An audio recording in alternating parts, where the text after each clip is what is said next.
C'est dans quelques minutes que va débuter la deuxième journée du Forum Développement durable. Donc, sont réunis ici des décideurs municipaux, des experts en développement durable, des gens de partout au Québec qui se réunissent aujourd'hui pour plancher sur des projets en lien avec les enjeux du développement durable. On verra à la fin de la journée une ville gagnante qui va recevoir une bourse pour justement accomplir son projet, le rendre réel. Tout le long de la journée, vous allez nous accompagner. On va aller à la rencontre des gens, voir comment ça se passe à leur table, comment le travail se déroule entre eux. Ce sera assurément une journée très inspirante.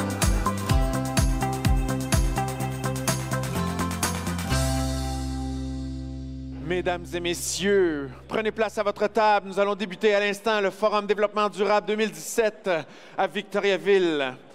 Bonjour, mesdames et messieurs. Bien content de vous avoir chez nous à Victoriaville pour une journée extraordinaire. Je m'appelle Pierre-Luc Houde, je vais être votre maître de cérémonie tout au long de la journée, tout au long du forum.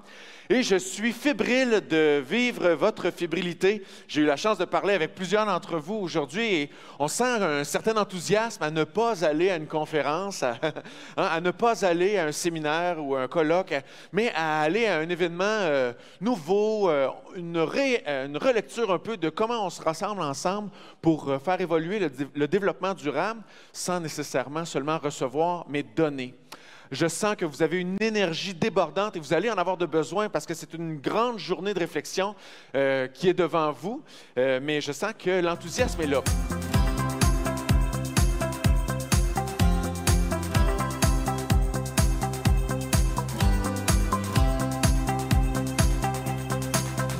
On est à la table de la MRC d'Arthabasca avec M. Lionel Fréchette et M.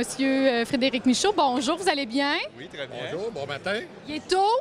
On est au Victorin pour le Forum Développement durable. On arrive avec quel état d'esprit ce matin au Victorin? De la fébrilité. La MRC d'Arthabasca est déjà reconnue depuis longtemps pour être un leader en développement durable. Fait que, aujourd'hui, on va être à la recherche avec des partenaires, des professionnels d'un peu partout au Québec, de quelle façon on peut pousser encore cette marque-là pour que la MRC devienne peut-être la région de développement durable au Québec. Donc, c'est de la fébrilité. Et c'est beau de rassembler des experts en développement durable, mais c'est important que les élus soient là aussi aujourd'hui. Effectivement. Puis moi, je suis persuadé qu'on va trouver des choses qu'on ne faisait pas, puis des petites choses ici et là qui s'est fait qu'on va pouvoir ajouter pour être encore plus excellent dans ce qu'on fait. Vous avez une idée de l'enjeu sur lequel vous allez travailler ici aujourd'hui? Un peu, oui. On est prêts, on a fait nos devoirs? Tu sais, c'est la feuille circulaire, là. Oui, l'économie circulaire. Oui, l'économie circulaire, c'est de voir dans la MRC d'Arthabasca, soit avec nos forces en gestion des matières résiduelles, qu'est-ce qu'on peut faire pour que les matières qui sont des extrants deviennent des intrants pour d'autres compagnies, en différents parcs industriels un peu partout sur le territoire. Encore là, comment on devient le leader au Québec en économie circulaire, en développement durable, pour s'assurer que nos enfants aient une meilleure planète que nous. On leur laisse quelque chose de mieux que nous on avait, tout en faisant du développement économique avec ça. On vous souhaite une super belle journée. On aura probablement l'occasion de se reparler de vos projets un peu plus tard. Merci beaucoup. Merci beaucoup. Bonne journée. Merci à vous. On est à la table de Rigaud. Bonjour, bon matin. Bon matin.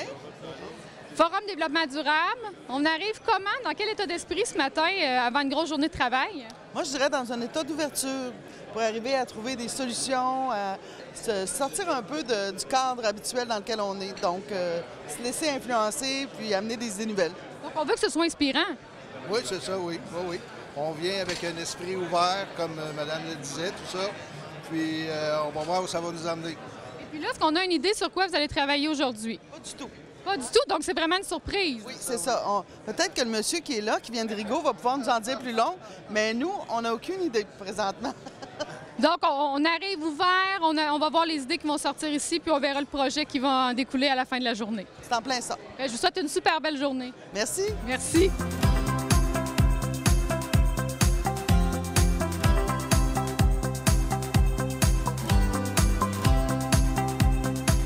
Allô, Joanie. Allô, Simon. Des problèmes à Verville? Hey, je te dis qu'on peut pas s'éloigner longtemps. Hein? Je suis juste conseiller municipal. Imagine si j'étais le maire. Ces temps-ci, je déjeune plus souvent avec le DG qu'avec ma femme. T'es quand même responsable de l'aménagement du territoire. Gros dossier. Ouais, gros dossier, gros problème. Ouais, mais gros projet aussi. Ouais. Votre centre-ville refait au grand complet. Chapeau. J'ai eu affaire chez vous l'autre jour. J'ai pas pu résister à essayer vos nouveaux placotoirs. Vraiment beau petit banc. Vraiment beau petit banc. Table en bois. Trottoir élargi. Hey, je me serais cru sur le plateau Mont-Royal, c'est pas mêlant. Pour une petite municipalité comme la vôtre, je vais te dire, c'est très audacieux. Avec un aménagement paysager comestible en plus. Hey, tu piges dans la talle de framboise en prenant un café avec ton voisin. Le rêve. As-tu vu les jardins urbains qu'on a installés sur les terre-pleins dans certains quartiers résidentiels? Ben oui, des jardins, des potagers en plein milieu de la rue. C'est super, ça. Quelle belle idée. Non, mais t'attends un feu rouge, tu baisses ta vitre, tu te pognes une tomate et hop, au bureau. Non, mais c'est super. Hey, tu savais ça, toi, qu'à Cuba, 50 des produits maraîchers qui sont consommés par les habitants de la Havane sont cultivés à l'intérieur de la ville? Oui, bien, c'était ça l'idée. Un de nos quartiers était un vrai désert alimentaire. Pas une seule pomme de laitue disponible dans un rayon de 5 km. Alors... Des légumes frais qui n'ont pas à voyager. J'aime ça. Plus les gens vont être impliqués dans le développement durable de leur ville, plus les chances de succès des projets vont augmenter. La participation démocratique intelligente. Dans l'arrondissement du plateau Mont-Royal, ils ont invité le citoyen à aller sur Internet, sur un simulateur de calcul, pour créer en ligne un budget pour l'arrondissement selon leurs envies et leurs estimations. Comme quoi, les meilleures idées viennent souvent des citoyens. Tout à fait. Hein? Chez nous, c'est une association de quartier qui nous a proposé d'installer des capteurs intelligents dans les bacs de poubelles domestiques pour peser la production de déchets par famille. Hein? Moins une famille produit de déchets, moins elle paye de taxes municipales. Capteur de poubelles domestiques. C'est une excellente idée, ça. Je vais amener ça à ma table d'économie circulaire. Avec ça, je gagne le prix de 10 000 $, c'est sûr. Hey, pas si vite, Jean-Paul. Là, premièrement, tu es dans le champ. Là, on parle de data, de collecte de données. Ça, c'est projet de gestion pour la table ville intelligente. Ce projet-là, c'est moi qui va le faire circuler. Peut-être que vous avez raison tous les deux. Pensez-vous qu'un projet pourrait intégrer à la fois des notions d'économie circulaire, de ville intelligente et d'aménagement du territoire? Bonne question. Peut-être que le maître de cérémonie pourrait nous en dire plus là-dessus. Oui, absolument. Bien, la réponse, c'est oui. En effet, vous êtes tous attribués à une table qui a une thématique particulière, mais ça peut s'entrecroiser. Si vous êtes sur une thématique d'aménagement du territoire, par exemple, votre question pourrait intégrer votre problématique, votre projet pourrait intégrer des notions d'économie circulaire. Absolument. L'important, et on se répète ici, mais c'est vraiment très important, c'est la problématique de la municipalité qui est apporté d'abord et avant tout, et ensuite le projet. Si on n'est pas exactement...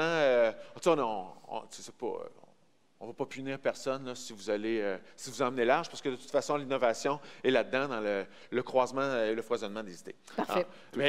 En parlant de foisonnement d'idées et de créativité, je pense qu'on a eu une belle démonstration de à quel point on peut être créatif et inventif ici aujourd'hui. Et puis ça, c'est grâce au Théâtre parmi nous et à cette merveilleuse pièce que vous avez présentée, jouée avec splendeur par Anne-Sylvie Gosselin, Martin Junior Pelletier et Danny Michaud. Merci beaucoup.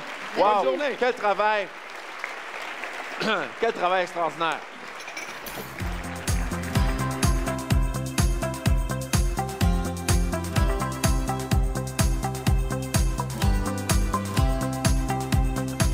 Alors, Monsieur le maire, pourquoi la ville de Victoriaville tenait tant à tenir ce forum? En fait, on pourrait demander aux gens aujourd'hui pourquoi ils sont venus. Je pense que la réponse est là. Mais chose certaine, c'est que demain, c'est aujourd'hui. Alors, quand tu fais du surplace en développement durable, comme dans n'importe quel domaine, bien, il y a des bonnes chances que tu recules. Alors, il n'est pas question pour la ville de Victoriaville, puis je suis convaincu que c'est la même chose pour les municipalités qui sont ici présentes, puis tous nos partenaires, tous les gens qui ont à cœur le développement durable, qu'on s'assoie sur nos lauriers, parce qu'on le dit souvent, on a fait ci, on a fait ça, il y a plein de choses qu'on a faites, puis on continue à en être fiers, puis à les développer, c'est normal, mais il y a un paquet d'idées qui ne sont pas encore développés, qui ne sont pas encore sortis de nos esprits, ou à tout le moins des embryons. Puis ça, bien, on veut que ça bouge, regarde, on a fait, tu vois, la première école d'été Vertec en développement durable cette année à Victoriaville. Il y avait des étudiants universitaires et du cégep du Québec, bien sûr, mais d'un peu partout dans le monde, que ce soit l'Inde, que ce soit les États-Unis, la France, la Belgique, le Chili, qui sont venus se réunir ici, puis ils ont cogité, ils ont fait du remue-ménage Alors, c'est un peu la même chose ici aujourd'hui. Ne serait-ce qu'une seule idée qui en sortirait, puis tout le monde puisse en profiter. Je pense que c'est ça, le développement durable. On avance. Oui, oui. Eh bien, une seule, moi, je mise plus sur 10-12. Oui, passez le micro à Mme Caroline Pilon, conseillère municipale à la Ville de Victoriaville. J'aimerais que vous nous disiez qui est dans la salle ici ce matin. Ce soir, je ne peux pas vous dire, mais ce matin, je peux vous dire qu'il y a des gens intéressants et intéressés, je crois. Je pense que ce sont tous des gens qui sont intéressés par le développement durable et tout le monde est concerné par ça de toute façon. Donc, les gens qui sont ici, bien, on est tous conscients qu'on veut faire avancer les choses. Et on a voulu, aujourd'hui spécifiquement, si on regarde la diversité des tables, on a voulu justement créer des tables où est-ce que les gens vont être capables de mettre des idées, émettre des idées très différentes les unes des autres. Et je pense que c'est de cette façon-là, quand on met des gens avec des compétences, et peu importe que ce soit au niveau du travail, les origines, le sexe, l'âge, tout ça, on a voulu tout mélanger ça pour faire émaner des solutions. Parce que les problèmes de développement durable sont quand même importants. Et on se dit que si on crée des tables diversifiées, intergénérationnelles, avec des disciplines différentes, on a plus de chances de trouver des solutions qui seront actuelles. Donc, ce qui est important de retenir, c'est que les gens sont tous très motivés à être ici, ça c'est certain. Yeah, on se sent à la fine pointe de la technologie et puis et de la dévotion aussi en même temps. On a espoir que ces tables-là vont amener des choses peut-être folles un peu, mais très intéressantes. Oui, merci Mme Pilon. On passe le micro à Martin Lessard, à qui j'ai serré la main en montant sur scène. Vous aviez la main moite, Martin. Alors, ma question sera simple. Coudon, Martin, pourquoi tu es bien sénère de même?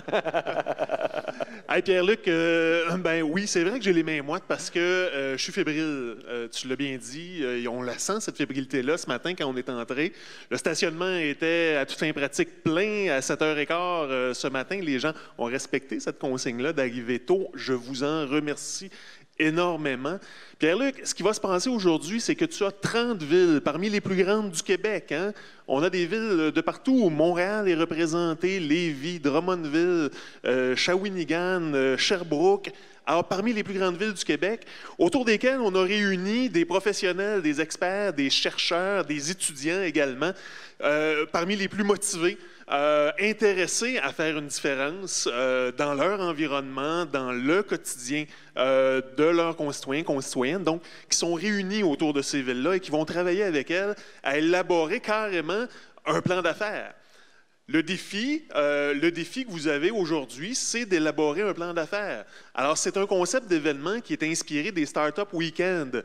Vous avez sûrement déjà entendu parler dans la vallée, comment on l'appelle? Silicon Valley? Silicon Valley, par exemple. Alors, où ils vont prendre, pendant 3 jours, ils vont réunir une gang de cracks d'informatique, puis là, ils vont les faire travailler à élaborer un projet d'entreprise. Bien, vous, on vous demande de le faire en une journée. Élaborer, penser, imaginer, élaborer un projet concret qui pourrait faire une différence dans une communauté, peu importe laquelle au Québec. Ce qui est important, c'est de faire une différence. Il est minuit moins une, tu nous l'as dit hier. La planète a besoin qu'on la prenne en main, qu'on se retourne, en fait, dès maintenant. Et c'est la raison pour laquelle on a choisi ce type d'événement-là, où c'est très concret. Ce qu'on cherche, c'est des résultats. Et vous en avez l'occasion aujourd'hui de produire des résultats concrets. Merci, merci. Moi, ça me fait penser à toute la générosité dont vous allez faire preuve aujourd'hui. C'est une occasion extraordinaire, je trouve. Merci de nous donner cette chance-là. Et puis, bref, on va les applaudir. Merci beaucoup à vous trois d'être ici. Ils vont être ici toute la journée pour discuter avec nous, prendre le pouls, échanger. Et puis, ils vont être aussi en lien avec notre jury. Merci beaucoup. D'ailleurs, j'aimerais présenter ce jury-là, merci, en fait, il y a 2 sortes de jurys. Il y a un jury thématique et un jury transversal. Le jury thématique est constitué de 2 personnes, donc ça fait 6 personnes au total, et 3 personnes pour le jury transversal. Alors, je vais les nommer, ils vont se lever, on va leur voir la binette à l'écran, et puis on va faire le tour comme ça. Alors, M. Jean-François Vachon, il est vice-président de l'urbanisme et du développement du territoire chez Stratégie immobilière LGP et enseignant au Centre universitaire de formation en environnement et développement durable, le CUFE de l'Université de Sherbrooke. Bon, là, j'avais prévu les faire parler, mais les descriptions de tâches sont tellement longues qu'on va juste les regarder, OK? Ça parle assez. De toute façon, c'est un gars occupé, c'est ça que je voulais dire. Maintenant, Paul Dupas. Se lever, merci, M. Dupas. Directeur principal chez Éco-Bâtiment. Ah, ça va vite. Même le mot écologique a été mis à sa plus simple expression.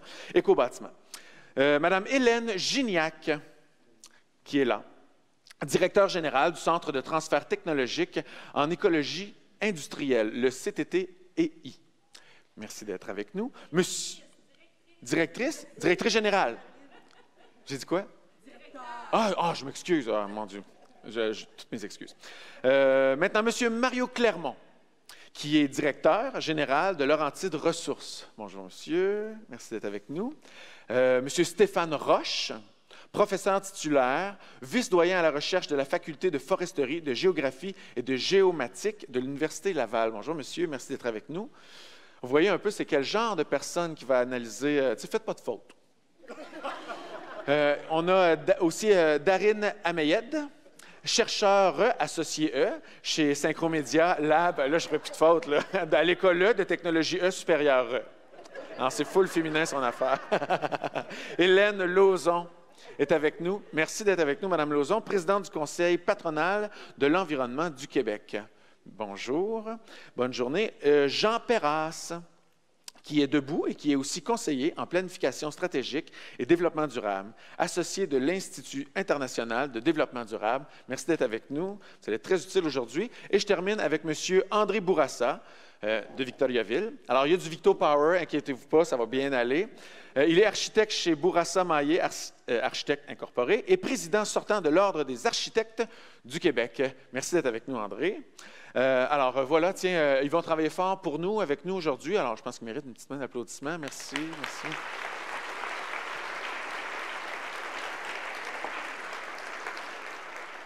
Alors, je l'ai dit rapidement, je vais insister un petit peu. Comment on fait pour gagner ici? Parce que, tu sais, quand même, c'est un jeu, c'est ludique, on veut gagner. Oui, on veut arriver avec un projet concret qui est réalisable, mais il y a une game. Puis, comment on fait pour gagner la game? Il y a deux façons. On pourrait gagner le grand prix de 10 000 offert par Gestera.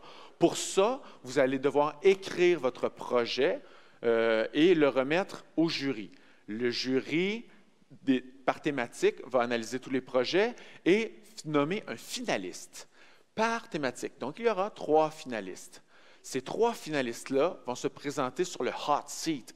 Je ne le traduis pas parce que siège chaud, ce n'est pas disable. Même là, si j'ai un bac en diction, je n'y arriverai pas. Alors, on va appeler ça le hot seat. Il va y avoir 3 personnes, les 3 représentants de chacune des tables, finalistes de chacune des thématiques, qui vont répondre à une question de chaque jury transversal. Ça va faire 3 questions. L'important, c'est que ce soit compliqué, mais on va s'en sortir. Alors, vous voyez, donc c'est comme ça qu'on va... C'est seulement avec le document écrit que vous pouvez gagner, et le hot seat, que vous pouvez gagner le grand prix de 10 000 offert par Gestera. Vous pouvez aussi gagner le prix coup de cœur. Et le prix coup de cœur, vous allez non seulement essayer de le gagner, mais vous allez aussi le donner parce que c'est votre vote. Chaque individu ici autour de la table, des tables, va avoir un vote pour voter pour le prix coup de cœur. 5 000 pour démarrer le projet, aussi offert par Gestera. Parce que, et sur quoi sera basé le vote du public? C'est que en fin d'après-midi, chaque projet, chaque table va devoir présenter son projet pendant 1 minute devant la caméra, au micro, devant tout le monde, va vous regarder, vous écouter. Votre face va être grossie sur l'écran. Ça va être extrêmement stressant. Et puis, c'est pour ça que ça va être le fun à écouter, parce que tout le monde va écouter, tout le monde va faire le silence. Vous allez voir, ça va être extraordinaire. Alors, ensuite, suite aux 30 présentations, ou 28 présentations d'1 minute, là, tout le monde va voter pour dire c'est qui a gagné le coup de cœur. Ça, on va le savoir au drink à la fin. Fait que, on va tous être gagnants, on va avoir un verre à la main de toute façon. OK. Donc, voilà, je pense que vous avez bien compris comment on fait pour gagner. J'insiste sur une chose, c'est qu'à chaque table, il y a un animateur qui est formé pour que la journée aille rondement et se fasse très bien. J'aimerais que ces animateurs-là se lèvent, s'il vous plaît, pour qu'on les voit bien et qu'ils se fassent applaudir, parce qu'ils sont d'une intelligence incomparable. Ils ont été briefés, ils ont travaillé, ils sont préparés, ils sont généreux de leur présence. Restez debout, restez debout. On veut voir, regardez-les bien. Ils sont un peu les modérateurs, incitateurs. Ils vont pouvoir répondre à vos questions. Référez-vous à eux. Et puis, c'est eux qui vont, avec vous, remettre le projet. Assis.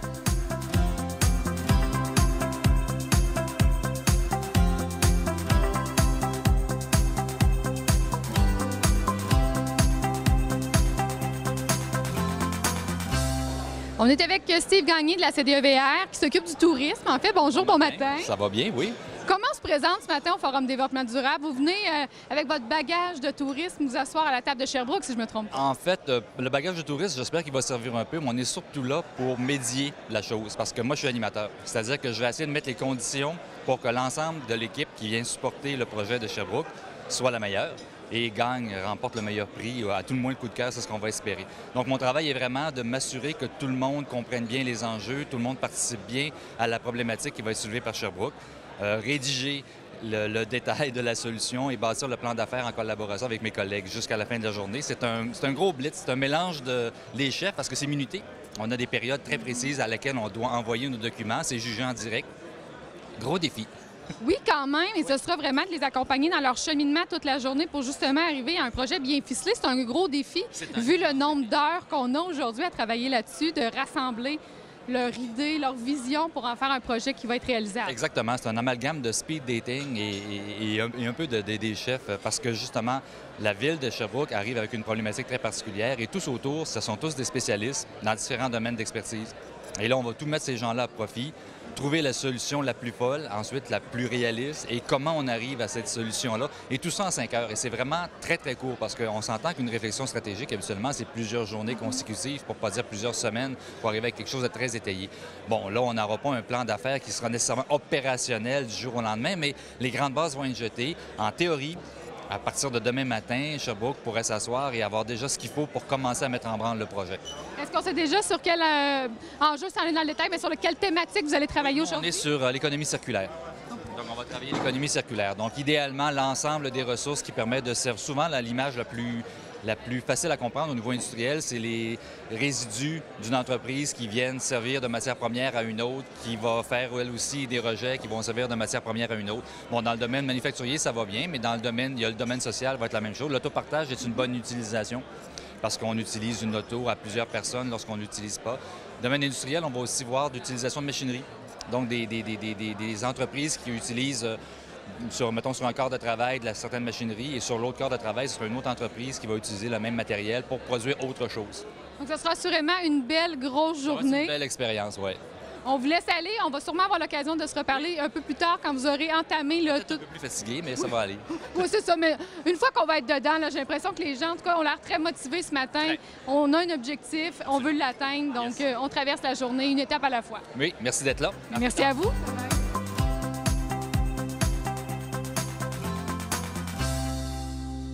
Bonjour.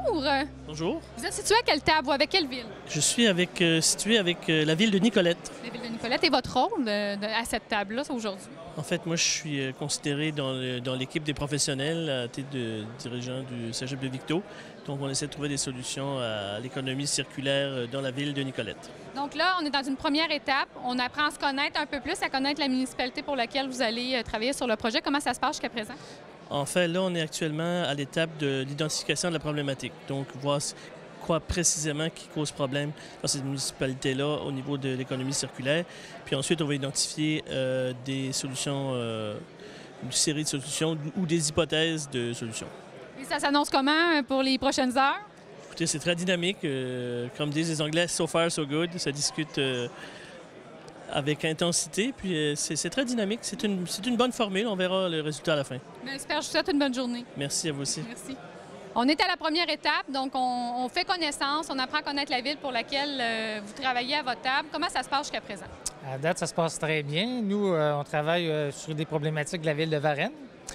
Alors, M. le maire nous a expliqué, nous a vendu son territoire. J'avais quasiment envie d'aller habiter à Varennes, d'ailleurs.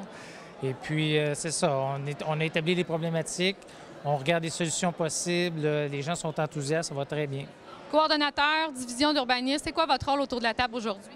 Bien, c'est sûr que mes compétences professionnelles en urbanisme vont être mises à contribution. On a différents professionnels autour de la table. Il y a des gens qui viennent du milieu financier, il y a un ingénieur, un architecte paysagiste, etc. Alors donc, toutes ces compétences-là vont être mises à profit. Et ça augure comment pour les prochaines heures? Ça augure très bien. On va préparer un projet extraordinaire et on va finir certainement debout sur la scène à la fin. On est confiant qu'on va décrocher le Grand Prix. Voilà, exact. Merci beaucoup, Jean. Bonne journée. Ça me fait plaisir. Caroline Gazal, conseillère développement durable, coordonnatrice développement durable pour la ville de Victoriaville. Tu es à la table de Lévis aujourd'hui. Comment ça se passe? Ça se passe bien. Des belles problématiques à Lévis.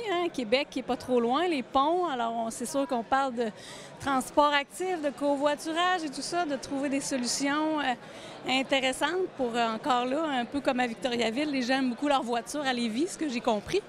Donc, c'est un petit défi là, pour la journée, essayer de trouver des solutions. Donc, on est dans l'aménagement du territoire un peu plus, du côté de Lévis? Ville intelligente Ville aussi, là, oui. Donc, vraiment plus, qu'est-ce qui pourrait être facilitant là, au niveau de, maintenant, les nouvelles technologies et tout ça. Là, donc, tu as été assis à cette table-là à titre de professionnel pour ton expérience au niveau du développement durable. Comment ça se passe? C'est quoi les attentes? Tu penses que ton rôle aujourd'hui, ça va être quoi? Bien, essayer vraiment de peut-être ouvrir un peu plus large puis de voir aussi les différentes solutions là, avec mon bagage que j'ai. Donc, amener ma contribution là, à trouver une solution intéressante pour les gens de Lévis. Et comment ça se présente pour le reste de la journée? Bien, très intéressant. J'ai hâte de voir aussi d'entendre les autres tout à l'heure des différentes problématiques et solutions trouvées. Un bon forum, Caroline. Merci beaucoup. Merci beaucoup.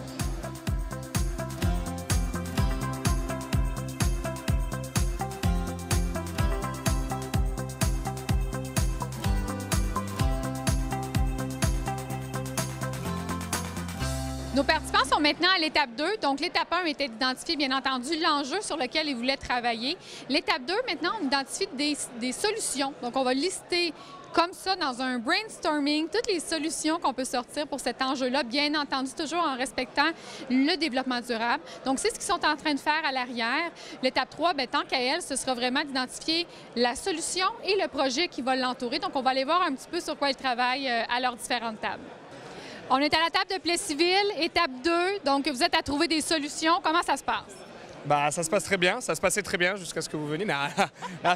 Ça se passe très bien, on en est aux étapes des solutions, c'est ça. On met sur table, par le biais des post-it, différents projets.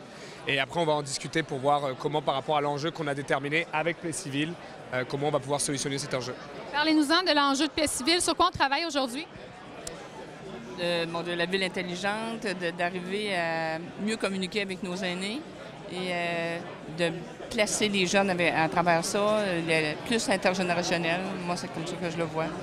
Les gens ne sont pas si exigeants. Au fond, il s'agit de mieux communiquer, je pense, pour arriver à ce qu'ils acceptent qu'on devienne une ville qui contre les changements climatiques, les gaz à effet de serre. C'est pourquoi on veut devenir avant-gardiste, au fond. Alors, c'est ça. Vos coéquipiers, vos partenaires d'aujourd'hui, on en trouve des solutions? Il y en a? Oui, il y a beaucoup de solutions différentes. Ça va très vite avec le Forum DD. On avance très vite, mais il y a des solutions concrètes et qui font intervenir différents champs d'expertise, donc c'est super intéressant. Puis la ville intelligente va vraiment venir au cœur par la suite, donc ça va être le fun. On va vraiment essayer de répondre le plus possible à la problématique. On est confiant d'arriver à la fin de la journée avec un projet complet? Absolument. Oh, oui. Avec l'aide de tous les gens ici autour de la table, c'est vraiment extraordinaire. L'expertise de ces gens-là, ça nous aide énormément. Du café et le premier prix. Donc, on se redonne rendez-vous à la fin de la journée. Merci, bon forum. On se verra sur la scène principale. Allez, Jean Lacroix, président de Réseau Environnement, bonjour. Bonjour. Réseau Environnement qui est un partenaire majeur qui collabore avec la ville de Victoriaville, avec l'Université du Québec à Trois-Rivières, à cet événement-là qui est le Forum Développement durable. Je vous vois faufiler entre les tables depuis tantôt. Comment ça se passe ce matin? Ça se passe très bien. L'objectif qu'on avait et ce qui a toujours été, c'est qu'à quelque part, j'ai une philosophie d'entrepreneur-développeur, l'organisation aussi. Le principe de base, c'est comment on peut changer les règles établies. Ce que je vois ici, c'est par le territoire. On est dans une société où on a mis en place des modèles d'affaires. Ces modèles d'affaires-là doivent changer. Mais évidemment, la résistance au changement, le confort, pensons à juste ce qu'on fait de notre quotidien et on voudrait qu'on change toutes nos habitudes, c'est compliqué, c'est difficile. Fait qu'aujourd'hui, ce que j'aime et ce qui est important, c'est que je sens des ambassadeurs de transformation des habitudes, une accélération. Ils vont devenir des ambassadeurs de demain pour dire, là, on peut penser les choses autrement, on peut agir autrement et l'énergie est bonne. Évidemment, il y a du cafouillage, il y a plein de choses. À la limite, je vous dirais, à la fin de la journée, ce n'est pas la qualité des projets qui m'intéresse en une journée, non. C'est la qualité des individus qui vont dire, dans mon quotidien aujourd'hui, je vais le faire. Et je vais faire que les choses, comme je le pensais, je vais les penser autrement. Fait que c'est ce que je trouve fascinant et c'est ce que moi, je proclame depuis 10-15 ans. on est en train de changer les règles établies et je pense que les gens l'ont compris. Et je pense que là, les habitudes, la connaissance, et moi, il y a 28 municipalités qui vont sortir avec une connaissance, un savoir-faire et porter un jugement d'action. Moi, ce qui m'importe quand ils vont retourner chez eux, c'est OK, ce que je voulais faire, là, je pense que je vais le mettre avec ma population, puis je vais voir où on a le goût d'être audacieux, de changer les choses. Moi, je suis ici pour ça. On soutient l'activité. Ça a été nous-mêmes une zone d'inconfort parce que créer un environnement comme ça, c'est très inhabituel, mais c'est parfait. On aime ça. On aime cette espèce de je vais-tu être bon, je vais-tu le faire, cette frénésie. Puis là, je sens les gens vont partir avec, je dirais, des outils. Ils vont dire, là, je pense que je peux faire quelque chose. Et c'est ce qui est la force du forum, je pense. On leur fait vivre quelque chose. Ouais. Parce qu'au-delà de partir avec un projet, on a mis des gens différents ensemble.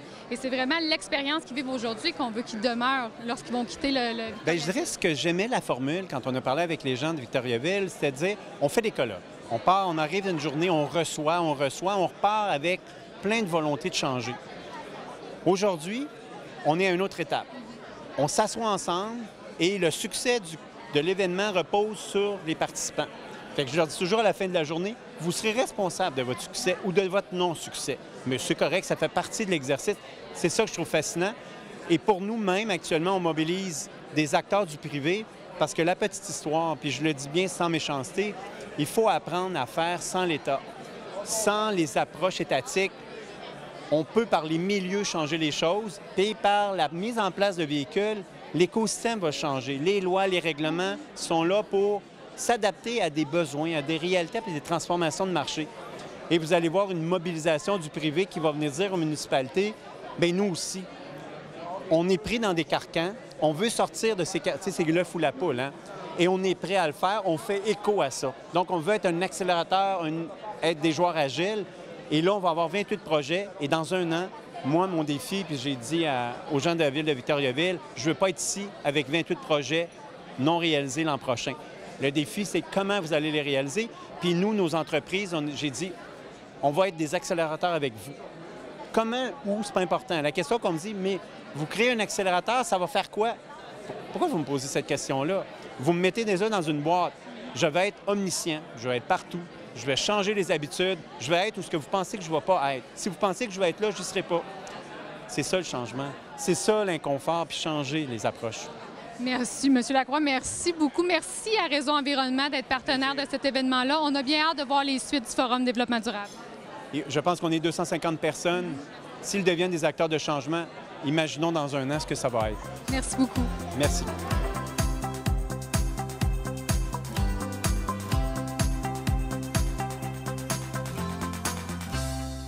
Bonjour, chers citoyens et citoyennes de Ville-d'Alma. C'est avec grand plaisir qu'aujourd'hui, je vous présente le projet pilote Éco-Rénovation Centre-Ville Ville-d'Alma. En effet, Ville-d'Alma met à votre disposition tous les organismes locaux, partenaires locaux, références en efficacité énergétique, économie d'eau potable, afin de réaliser votre projet entrepreneurs locaux en partenariat avec nous, la Ville-d'Alma. À la suite de ce projet, nous allons vous aider avec notre guide de référence étape par étape qui aidera les futurs entrepreneurs à développer leur projet qui aura un effet domino dans notre centre-ville. Alors, amis citoyens et citoyennes, faites comme l'entreprise XYZ de Alma et venez investir avec nous, partenaires de Ville d'Alma. Il nous fera un plaisir de vous accueillir avec nos... Merci! Hey! Merci, Alma! Bravo! À toi, Simon! Bravo d'avoir cassé la glace, hein? Merci. On est présentement avec Mme Marilyn à Beaconsfield. Mme Marilyn, vous avez 1 minute, top chrono, et c'est parti! Notre équipe s'est penchée sur le parc centennial de Beaconsfield. Les enjeux principaux sont la valorisation nécessaire du plus grand parc en bordure de l'eau de la municipalité et l'intégration de la marina adjacente. Nos solutions, intégrer la marina au parc et à ses fonctions, protéger et valoriser la nature et respecter la vocation de la marina. Nous sommes résolument durables parce qu'au niveau environnemental, nous valorisons l'environnement naturel tout en y incorporant un bassin de rétention d'eau. Économique, on offre un deuxième souffle à la marina grâce aux nouvelles offres récréo-touristiques. Et social, parce que l'on se réapproprie un bijou riverain pour les citoyens. Mais quel beau projet! Je veux devenir Béconvilloise! Go! Merci à toi, Joanie.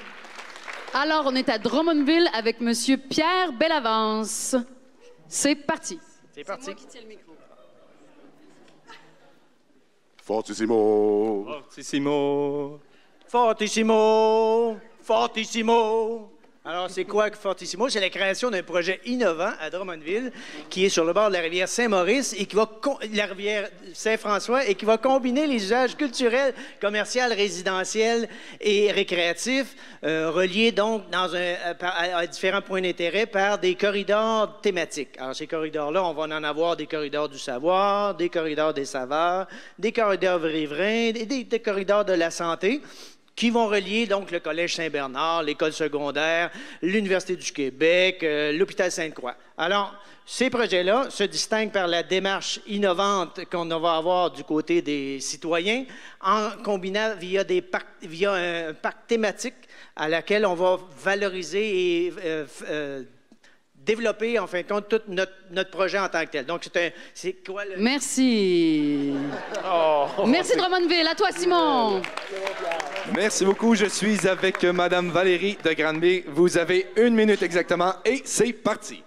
Bon, bien, Granby, c'est 68 000 habitants aujourd'hui. Dans 20 ans, c'est 90 000 habitants. Et comment peut-on assurer ce développement-là en protégeant 25 des milieux humides, alors qu'aujourd'hui, les promoteurs veulent tout détruire, la mairie veut tout détruire? Et oui, notre problématique, c'est qu'elle veut développer la ville, elle ne veut pas augmenter les taxes, puis elle ne veut pas protéger. Donc, nous, notre projet, c'est en fait de mettre un programme de densification verte pour pouvoir inspirer d'une consultation publique qui va motiver la mairie, en fait, à penser plus loin que les échéanciers électoraux pour pouvoir préserver ce territoire-là. Et les bénéfices seraient évidents. Ça augmente la résilience au changement climatique grâce aux services écosystémiques de ces milieux naturels-là. Ça permet à faire des profits aux promoteurs en densifiant la ville. Ça évite d'augmenter les taxes, puis ça augmente la qualité de vie des citoyens. Granby, la ville du bonheur verte. Merci beaucoup. De retour à toi, Joanie. Alors, on est à Laval, table numéro 1, avec Virginie, et c'est parti. Alors, Laval doit conjuguer avec l'étalement urbain et, vous le savez, beaucoup d'automobiles. Alors, c'est aussi une ville où existent encore des noyaux villageois forts. Nous voulons donc réduire les déplacements en bonifiant nos quartiers pour qu'ils soient des milieux de vie complets. Dans le fond, au lieu d'amener les gens au gros village, c'est-à-dire notre centre-ville, on veut ramener le village chez les gens. Mais comment identifier et où intervenir en premier? Comment impliquer et mobiliser la population? L'événement d'aujourd'hui, on peut dire, nous a inspirés. Nous avons décidé de lancer un concours entre les 10 pôles de quartier de la ville de Laval et que nous avons appelé un concours que nous avons appelé « Repensons notre vie de quartier ». Il s'agit d'une journée de co-création avec une table par quartier, avec des experts de la ville à chaque table. Les projets proposés par les citoyens devront respecter les critères de développement durable de la ville. Ça pourrait être, par exemple, l'aménagement d'une place publique ou le verdissement d'un stationnement. Le gagnant verra son projet réalisé l'année suivante. On a tellement à faire à Laval qu'on a décidé de prendre l'angle de la participation citoyenne pour que la densification se fasse avec les citoyens. Merci, Virginie. On est maintenant à Repentigny avec M. Normand Urbain. M. Urbain, vous avez 1 minute exactement et c'est parti. Merci. Imaginez une ville à maturité, fortement minéralisée, royaume de l'automobile et mal adaptée à la mobilité active. Imaginez cette même ville prendre un virage durable en mettant les citoyens au cœur de la ville. Imaginez également cette même ville avec une nouvelle colonne vertébrale dans l'axe nord-sud. Le projet se nomme « S'épanouir d'une rive à l'autre ». Le projet a un fil conducteur, soit une piste multifonctionnelle dans un corridor vert urbain interactif qui relève l'ensemble des 5 pôles de la ville que vous voyez ici.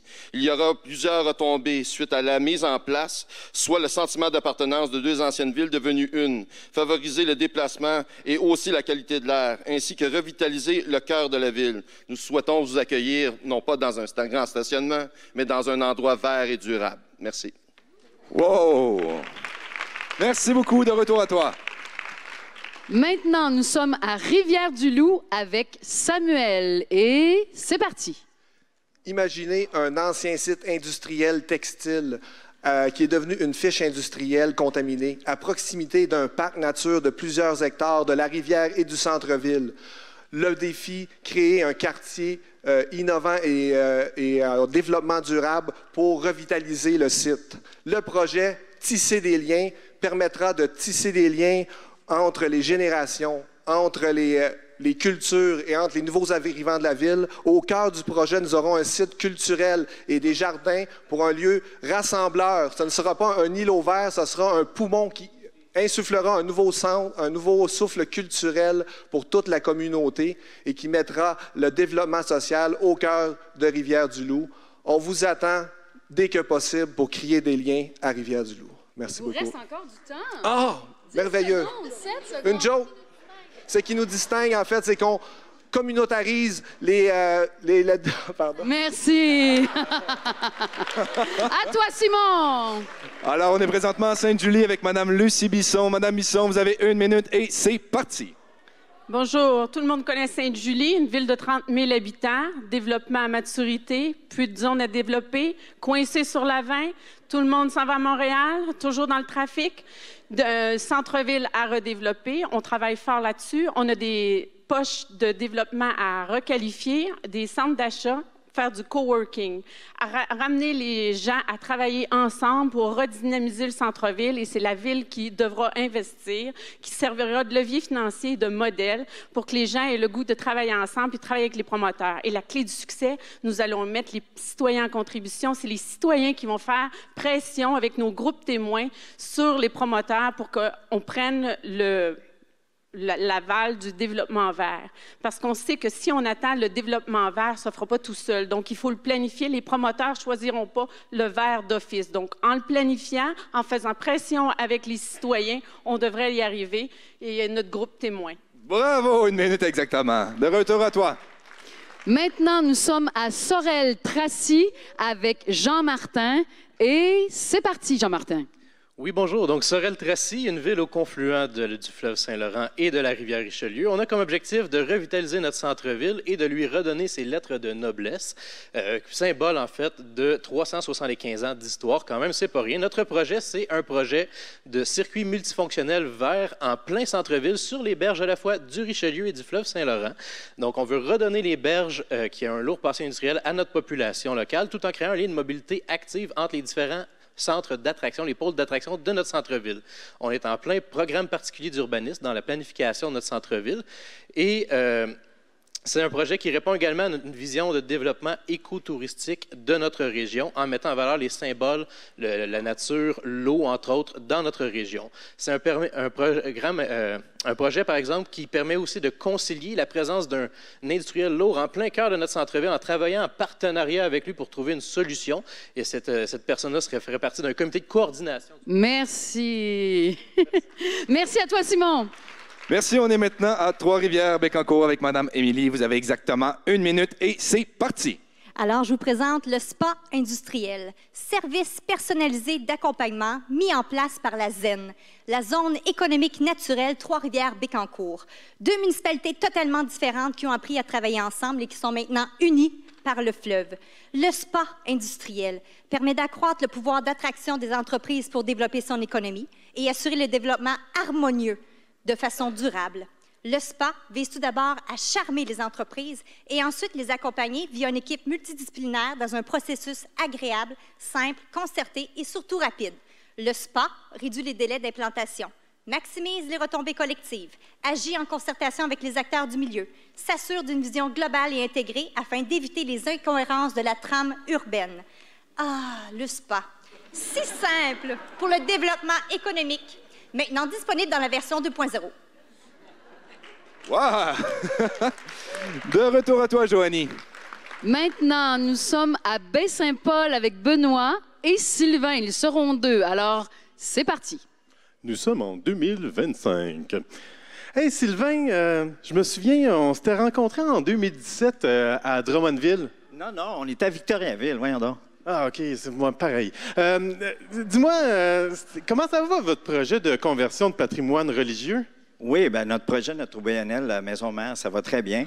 Rappelle-toi, on avait 2 angles importants pour notre projet. C'était de créer un projet de biomasse et d'attirer une entreprise de haute technologie. Ah oui, je me souviens, c'était Ubi et Hard là, qui voulaient. Là. Hey, mais c'est quoi les avantages? Bien, qu'est-ce que ça nous a permis? C'est de réduire la réduction des GES. Ça, c'était bien important. On a fait des économies d'énergie importantes et de sous. Et ça nous a permis aussi de scinder aussi notre partenariat au sein de la MRC de chez nous. Mais qu'est-ce que ça a fait aussi d'important? Ça nous a permis de faire un succès de notre conversion. On est rendu rentable, imaginez-vous. Ah oui, je me souviens, vous aviez gagné le 10 000 $. Bravo! À toi, Simon! Alors, on est à la tuque avec M. Sylvain Hainaut. M. Hainaut, 1 seule minute. C'est à vous. Oui, alors nous, on désire mettre en place une solution unique d'économie circulaire sur un territoire éloigné et étendu de 30 000 km². C'est grand comme la Belgique, pour vous donner une idée. Notre problématique, notre coût de gestion des matières résiduelles, c'est 10 % du budget municipal en hausse à chaque année et tout est transporté à 200 km à Trois-Rivières. Donc, l'importance d'améliorer la gestion des matières résiduelles par la mise en place d'une économie circulaire fait tout son sens. On veut faire ça, sensibilisation, l'éducation de nos gens, les ICU, le public. On veut aussi mettre en place un nouveau éco-centre de transfert de nouvelles générations pour améliorer le recyclage, améliorer la valorisation locale à l'aide d'une économie circulaire et aussi mettre des collectes pour les milieux éloignés, des collectes pour les matières valorisables. On va mettre en place une brigade verte. On va rassembler nos partenaires locaux pour mettre en place l'économie circulaire. Et évidemment, on va investir de façon majeure. Ça va nous permettre de réduire les coûts de gestion des matières résiduelles, d'augmenter notre performance et d'augmenter le sentiment d'appartenance de notre population. Merci beaucoup. 1 minute exactement. Merci. Alors, nous sommes à Rimouski avec Rodrigue. À toi. Bonjour. On ferme les yeux. 2030, Rimouski, assis sur un banc de parc ergonomique de matériaux recyclés. Je me laisse bercer par le gazouillis des oiseaux qui s'affairent sur les arbres fruitiers, le ruissellement de l'eau, la mer qui s'active dans mon dos. Autour de moi, ce carrefour culturel où les citoyens s'activent devant cette cathédrale revampée récemment, le musée et son exposition de trottoir, la salle de spectacle qui affiche la programmation. Je me déplace, je croque une tomate au passage et je m'en vais vers l'Agora où les musiciens du conservatoire traversent la rue pour venir animer et amuser leurs concitoyens. Jeunes et moins jeunes de toute culture, toute provenance jouent, bavardent ici et là, tandis que d'autres reviennent de la promenade de la mer en empruntant cette passerelle qu'on a aménagée. Il manque de place déjà pour tous ces gens qui s'activent de partout et dire que c'était un stationnement en 2007 où certains se plaignaient du manque d'espace pour les voitures. Merci. Alors, de notre côté, on est à la ville de Nicolette avec M. Stéphane Biron. M. Biron, 1 seule minute et c'est parti. Donc, Nicolette est connue comme la ville des clochers. Vous savez qu'on est une ville institutionnelle de 8 000 habitants. On va fêter notre 350e anniversaire en 2022. Et notre défi est de partager les ressources entre ICI, Institutions, Commerce et Industrie. Nous allons créer la divinerie, parce que puisque Nicolette est reconnue comme zonée divin, donc on a choisi ce beau nom-là, et nous visons nul autre que l'utilisation éternelle de nos ressources pour éviter l'enfouissement des matières et créer une meilleure synergie entre tous nos ICI. Vous savez que chaque municipalité doit payer des redevances à l'enfouissement. Il y a une mauvaise synergie qui fait. Le recyclage des matières est présentement assez stable et difficilement augmentable. Donc, on est temps de créer des ressources, de se créer de l'économie sociale et de faire en sorte que chez nous, ça fonctionne. Donc, on va inviter les ICI à participer, on va créer une grosse synergie et on va partir la divinerie. Merci beaucoup, Nicolette. De retour à toi, Joanie. Maintenant, on se retrouve à Sherbrooke avec Gaëlle. À toi. Bon, bonjour. Donc, Sherbrooke, une ville de service avec 80% des secteurs d'emploi. Elle obtient des bons résultats en récupération de ses matières résiduelles, mais surtout au niveau résidentiel, mais comportant un défi au niveau de ses ICI. Donc notre projet, c'est de créer un guichet unique d'information et de coordination qui s'appuie sur une stratégie de mutualisation des matières via une plateforme d'échange et d'inventaire portant le nom de guichet MR. On souhaite donc mettre en relation les différents acteurs de la vie économique et sociale de la ville en faisant appel aux ressources du territoire par la valorisation et l'échange des matières résiduelles, la mutualisation des ressources, la concertation des entreprises et des organismes. Ce projet donc, va se faire via une plateforme informatique centralisée, un lieu physique de type ressourcerie ou écocentre et surtout des déjeuners d'échange entre les ICI et la municipalité afin d'identifier les intrants et les extrants. Donc, longue vie à notre projet Guichet et Maire. Bien, bravo! Il vous reste encore 5 secondes.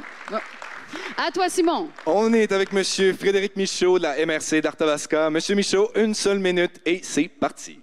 Bonjour tout le monde, bienvenue dans la MRC d'Arthabasca à Victoriaville, reconnue pour son berceau du développement durable. On est une région qui compte 22 municipalités. C'est une particularité que nous avons aujourd'hui d'être la seule MRC enregistrée à ce forum. 22 municipalités, régions avec un dynamisme agricole très fort, donc bassin alimentaire du Québec, mais comme plusieurs régions du Québec également, en dehors de la capitale et de la métropole. Donc, prises avec des problématiques qui sont semblables aux autres régions du Québec en trait de gestion des matières résiduelles. Donc, le projet qui a été bâti aujourd'hui vise à... Excusez. On peut bien prendre 2-3 secondes pour ça. OK. Donc, c'est une solution novatrice et exportable qui est basée sur nos forces dans la région en matière de gestion des matières résiduelles. Notre objectif, développer une gestion intégrée et circulaire des matières résiduelles, notamment des plastiques acéricoles, plastiques agricoles. Donc, merci à Normand Maurice pour être les leaders au Québec. Merci beaucoup. À toi, Joanie. Alors, on se retrouve à Laval, mais table numéro 2 avec Stéphane. Donc, à Laval, on veut améliorer la communication avec les citoyens. Notre solution, un portail. Un portail qui va permettre un meilleur suivi des dossiers citoyens, qui va aussi permettre des tableaux de bord pour informer la population sur différents enjeux.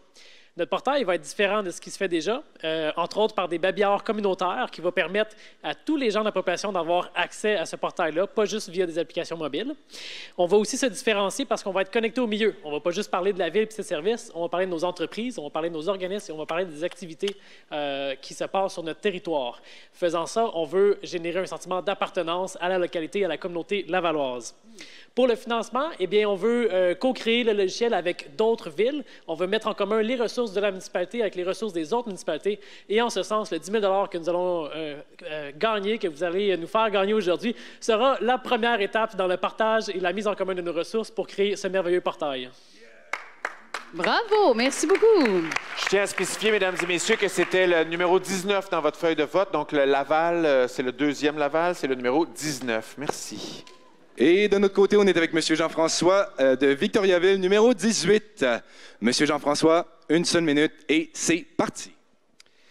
À Victo Cuisine aujourd'hui, une recette d'économie circulaire bien de chez nous qui s'appelle du sédiment à l'aliment. Donc, on prend des ingrédients locaux, les sédiments du fond de notre réservoir, nos bouts d'épuration, un esprit innovant et entrepreneurial, une tasse de collaboration et de partenariat, un pesto d'expertise. Donc, pour faire la recette, on prend les sédiments et les bouts d'épuration, on mélange bien les deux, on les étend sur notre territoire, nos espaces en friche, en culture, on fait produire des légumes par notre relève agricole bio en démarrage, on fait un potluck avec notre communauté pour partager les fruits de notre expertise et finalement, on donne notre recette à Ricardo pour que tout le monde puisse la reproduire. Bon appétit! Merci beaucoup. De retour à toi, Joanie. Donc, nous sommes à Magog avec Vicky May. Alors, bonjour. Notre projet, nous, consiste à la conversion d'une ancienne friche industrielle qui a 1,5 pieds carrés, dans un quartier défavorisé, un quartier ouvrier. On a 3 objectifs. Premièrement, préserver le patrimoine bâti historique qui tient beaucoup à cœur des citoyens de Magog, améliorer la qualité de vie et créer un nouveau pôle d'innovation, autant technologique, économique que citoyenne. Les principaux éléments que contiendront cette nouvelle friche industrielle convertie, un laboratoire d'utilisation l'adoption des technologies. On voudrait préciser sur le créneau de l'autonomie alimentaire, donc on parle d'agriculture urbaine et des alternatives au niveau des protéines, d'avoir un centre de données où on va récupérer la chaleur pour chauffer, des espaces de coworking, de la fibre optique ouverte d'utilité publique, une coopérative d'habitation avec des bâtiments intelligents et beaucoup plus, dont le déménagement de l'hôtel de ville dans cette ancienne friche industrielle qui deviendra un quartier autonome et un modèle exportable. Merci beaucoup. C'était Magog numéro 21. À toi, Simon. Je suis avec M. Jean-Philippe Jacques de Lévis, la table numéro 20. Alors, M. Jacques, une seule minute et c'est parti. Alors, bonjour tout le monde. Comme la majorité d'entre vous, les citoyens de Lévis sont pognés dans le trafic à chaque matin pour le retour au travail.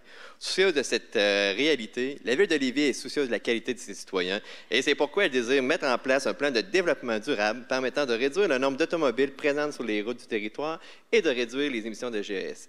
La solution fort simple, de simplicité volontaire, c'est de développer une application mobile innovante, accessible à tous à partir d'un téléphone cellulaire. Qui n'a pas de téléphone cellulaire de nos jours? Revenez en ville, s'il vous plaît. Ou sinon, accessible à partir d'un ordinateur. Le principe est très simple, comme j'ai mentionné. Les personnes, les usagers peuvent utiliser à distance, peuvent réserver à distance les sièges et les transporteurs peuvent offrir leur service sans aucun problème. Également, ce service sera intégré au service de la STL et des grands employeurs de la région. Ce procédé sera réapplicable à différentes municipalités de moyenne taille. Merci beaucoup. De retour à toi, Joanie.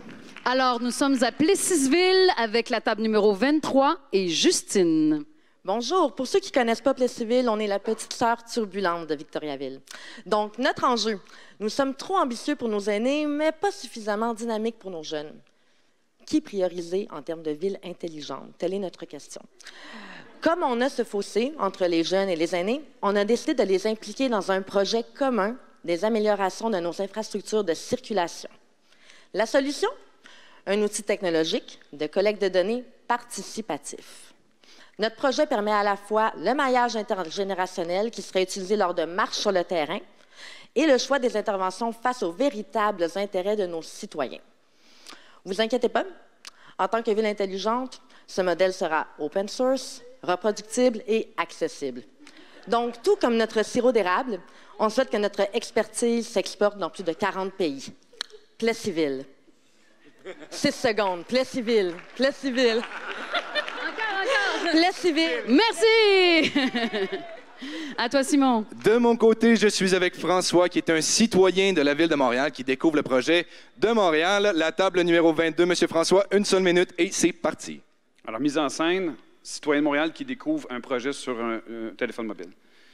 Ah, le plan Montréal durable 2016-2020, ensemble pour une métropole durable. Oh non, le défi, être zéro carbone puis être exemplaire. Ah, regardons ça. Les enjeux, stimuler l'action pour connecter les humains, motiver du talent, intégrer plus de 500 partenaires à venir. Wow, c'est non mais grave. Solution, OK. Ils cherchent à faire une espèce de guide Michelin 2.0 sur Google Maps via des contenus applicatifs sous licence, via un appel de partenariat. Tabarnouche, c'est donc bien hot. Le financement, 1 du projet du REM, ou encore 0,1 de la valeur foncière de la Ville de Montréal. Tabarnouche, c'est super effrayant parce que ça va financer l'usage et la plus-value. Ah, dans le fond, c'est un Tinder en innovation durable pour le 400e de Montréal. Merci. De retour à toi, Joanie. Alors, nous sommes à Saint-Jérôme, table numéro 25 avec Frédéric. Le défi de la ville de Saint-Jérôme, c'est un défi de saturation au niveau de l'approvisionnement et au niveau du traitement des eaux. En ce moment, ça limite les développements socio-économiques et territoriaux de la ville. En ce moment, ça bloque des investissements de plusieurs milliards de dollars. Une ville intelligente, c'est une ville qui fait une saine utilisation de son eau. Et nous, la solution qu'on propose, c'est une plateforme technologique d'implication citoyenne dans la valorisation et l'optimisation de l'eau. On pense qu'en encourageant des comportements éco-responsables, en monnayant ça avec une monnaie virtuelle et en ayant une transparence complète et intègre avec ce citoyen-là et en lui permettant de réinvestir ou de réutiliser cette monnaie-là dans des initiatives locales éco-responsables, Saint-Jérôme va en sortir gagnant. Aujourd'hui, une goutte d'eau, ça coûte cher. Demain, une goutte d'eau bien utilisée, c'est des opportunités de développement incroyables. Pensez autrement. Merci à toi, Simon. Je suis avec M. Luc Boyer de Rigaud, table numéro 24. M. Boyer, une seule minute et c'est parti. Alors, Rigaud, c'est une ville de 8000 habitants dans la grande banlieue ouest de Montréal. C'est une ville pour qui les inondations printanières ont été une catastrophe. Mais c'est aussi une ville pour laquelle c'est devenu une opportunité. On a décidé de repenser le développement de la ville et de construire demain. Notre projet s'appelle « C'est à Rigaud que ça se passe » parce que c'est le renouvellement du plan stratégique de la ville en donnant la parole à la majorité silencieuse et en sortant des sentiers battus. Notre innovation, c'est qu'on va donner la parole aux enfants parce que c'est notre avenir, aux personnes âgées parce que c'est notre mémoire et aux travailleurs parce que c'est notre force. Notre innovation, c'est de repenser la consultation démocratique en allant chercher les enfants qui vont permettre aux parents de s'impliquer et d'avoir une démarche en développement durable. Ça va permettre une appropriation du projet, une acceptation du projet, puis la faisabilité du projet. La prochaine étape pour nous, c'est en début d'année, parce que le projet démarre, puis parce que c'est à Rigaud que ça se passe. Merci beaucoup, M. Boyer. De retour à toi, Joanie. Oui, alors nous sommes avec Thetford Mines et M. Daniel Cyr. Merci. Donc, Thetford Mines, ancienne ville minière, on a établi en 2017 un plan municipal vert en lien avec différents sujets sur le développement durable. Puis le défi principal qu'on s'est aperçu dans cette élaboration-là, c'était vraiment de communiquer puis de faire participer la population. Donc, notre projet ici qu'on a développé, c'est vraiment de mettre en place une application interactive. Donc, la Val numéro 2, on pourra vous la vendre, qui sera disponible à partir de téléphones intelligents, mais qui sera surtout déployée sur des panneaux électroniques tactiles dans des endroits stratégiques. Exemple, hôpitaux, centres commerciaux, centres de personnes âgées. Cette application sera mise à jour régulièrement pour donner des informations sur le développement durable, mais aussi des jeux interactifs qui permettront de créer des liens intergénérationnels en développement des réflexes éco-responsables en lien avec le plan municipal vert de la ville et permettra de créer un dialogue par le biais d'un comité éco-citoyen. Donc, merci. Encore 5 secondes. Ben, venez à Thetford, il y a de l'amiante. Merci. Nous sommes présentement avec M. Victor Poudelet de Varennes, table numéro 28. M. Victor, une seule minute et c'est parti. Aujourd'hui, lorsque vous avez besoin d'un produit ou d'un service, vous avez deux choix. Vous cherchez sur un moteur de recherche de type Google qui possède une puissance infinie ou vous demandez de l'aide à un expert capable de vous dénicher la perle rare. À Varennes, tout cela sera réuni en une seule solution, Vecteur Varennes, le premier service de conciergerie municipale gratuit au monde. L'objectif est de répondre aux besoins des 3 solitudes de Varennes, les citoyens et commerçants, les agriculteurs et les industries, en les mobilisant et en favorisant les échanges entre eux. Aujourd'hui, ces 3 solitudes cohabitent sans collaborer. Nous ne voulons plus de clivage sur notre territoire. Le concept est enfantin. Une application simplifiée qui agit comme un moteur de recherche et qui fouille dans une base de données de produits et de services locaux. Coiffeurs, fleuristes, surplus de légumes, les possibilités sont infinies. Vous n'y trouverez pas la réponse à votre besoin. Vous n'y trouvez pas la réponse à votre besoin en un clic. Votre requête est alors acheminée directement à un de nos super-héros qui se chargera pour vous en moins de 48 heures de faire le tour du territoire pour trouver la solution. Merci beaucoup. Une minute. Est-ce que c'est terminé de votre côté, messieurs? Non, il me reste encore une table. Très bien. Est-ce que de ce côté-ci, toutes les tables ont été vues? Oui, il reste seulement une table? Il me reste seulement Salaberry de Valleyfield. C'est bon, alors. Moi, je fais de la claquette pendant que vous vous préparez. Super. J'aurais dû prendre quelque chose que je suis capable de Bonjour, Salaberry de Valleyfield, table numéro 26. Vous êtes Monsieur Lapointe? Denis Lapointe. Denis Lapointe, enchanté. Le maire de la ville. Le temps juste ici, la caméra juste ici. Vous avez une minute et c'est parti. Alors, notre contexte, on sent chez nous un essoufflement dans la mise en œuvre de notre plan de développement durable et en environnement. Alors, notre enjeu principal est de favoriser la participation citoyenne et de mettre la population en adéquation avec le plan d'action municipal en développement durable et de systématiser aussi les modes de consultation publique. Alors, le projet est d'implanter un réseau de bornes interactives d'information réparties dans les quartiers et les lieux publics et de développer les applications web. Alors, le projet répond à l'orientation 1 du plan d'action municipal en développement durable et en environnement. Le côté positif des choses, favoriser la diffusion de l'information et interpeller les citoyens dans leur rôle, interpeller aussi les services municipaux dans une perspective d'ouverture et de transparence. Alors, le projet, pour nous, s'appelle le couteau suisse de la communication. Alors, voilà. Merci beaucoup. C'est complet. Félicitations, bravo à tout le monde pour cet exploit. Ça s'est très bien passé, même qu'on a même rigolé un peu. Bravo, on donne une bonne main d'applaudissements. Ah, ça s'est même passé plus vite que ce qu'on avait prévu. Alors, ça va nous laisser le temps de voter. On va vous donner du temps en masse, là, un bon 7 minutes pour voter. Il devrait y avoir 9 cartons de vote sur chacune des tables. Référez-vous aux critères d'évaluation que vous avez dans votre documentation. Ne votez pas pour votre table. Inscrivez, s'il vous plaît, le numéro de table de votre table en haut pour qu'on puisse vous vérifier.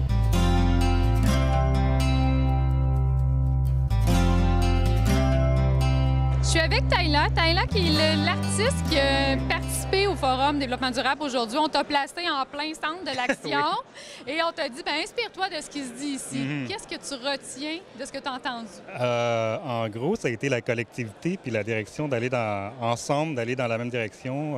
J'ai pris énormément de notes en faisant le tour des tables, écouter les gens brainstormer sur les idées. Puis je suis emmené tout simplement... c'est ça, simplement avec l'idée que pour le développement durable, ça se fait dans les municipalités ou dans les centres urbains, mais l'important dans tout ça, c'est que la collectivité suive et qu'ils comprennent les enjeux écologiques qui viennent avec. Et pour la prochaine génération, pardon, oui. Et c'est ce que tu as représenté en fait dans ton... Oui, c'est ça. Ça, les 4 personnages, c'est la collectivité. Puis autour de ça, c'est tout simplement une plante qui grandit avec des icônes un peu des centres urbains, municipalités, la ferme, le déplacement avec les gros véhicules. Les centres industriels et tout, comment qu'on... C'est vraiment des enjeux qu'on a entendus aujourd'hui. Exactement, oui, exactement. Fait que j'ai essayé de mettre plein de choses dans la même peinture, mais en essayant de garder l'idée quand même assez simple. C'est un beau défi quand même, ça, aujourd'hui. Oui, c'est un beau défi, surtout qu'on avait un temps limité pour le faire. Fait que je suis content de l'avoir terminé en temps. Oui. Et là, qu'est-ce qui va arriver avec cette toile-là? Je pense qu'ils vont l'organisme qui a organisé ça vont le garder. Puis je suis content pour eux. Une trace, un souvenir de ce que le Forum DD aura été. Oui, exactement. Ça représente ce qu'eux ils ont évoqué aujourd'hui. Alors, je pense que je ne leur ai pas parlé encore, mais en général, les gens qui sont venus me voir, ils m'ont donné de très bons commentaires. Fait que c'était super agréable, oui. Bien, merci beaucoup, Tayla. Merci. Alors, la fébrilité monte d'un cran, on approche.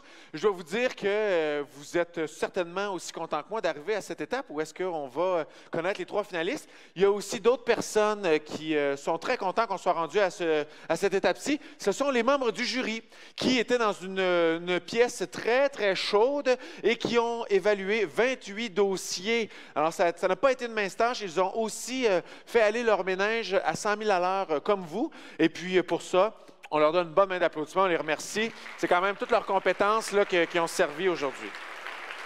Alors, qui sont-ils, ces gens que nous avons présentés en début de journée? On va les inviter 2 par 2 par thématique pour venir nous annoncer les gagnants, les finalistes, pardon, de chacune des thématiques. Alors, quand vous apprenez que votre table, que votre projet est finaliste, c'est le moment d'avoir la chienne. C'est là qu'il faut stresser.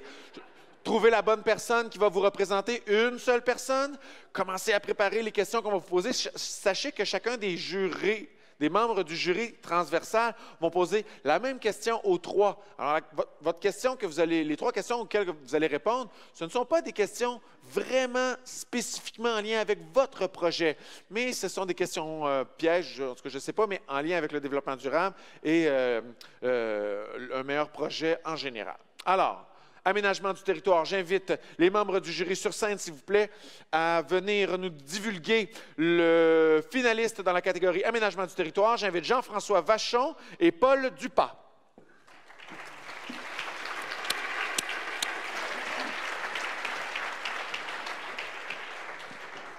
Par ici, messieurs. Alors, qui va nous faire l'annonce? C'est vous? Je vais commencer. Alors, d'abord, je voudrais souligner que tous les projets présentés correspondaient bien à la thématique. C'est agréable de lire des beaux projets. Merci à vous. Donc, nous félicitons les concurrents pour leurs idées. Nous avons pris beaucoup de plaisir à prendre connaissance de vos projets. Sachez que pour vous juger, car c'était notre rôle aujourd'hui, nous nous sommes appuyés uniquement sur les documents écrits que vous nous avez transmis, pas les présentations. Ça n'a pas été facile. Vous l'avez vu, les projets présentés sont tous diversifiés, stimulants et intéressants. Même si vous n'avez pas tous gagné, sachez que vos projets sont cohérents, parfois mieux attachés, mais de manière générale, bravo pour la qualité de vos projets. Nous vous encourageons à les poursuivre. Et ça fait 1 minute. On ne reconnaîtra jamais le finaliste. Juste pour vous dire qu'on a retrouvé plusieurs idées d'action, des programmes.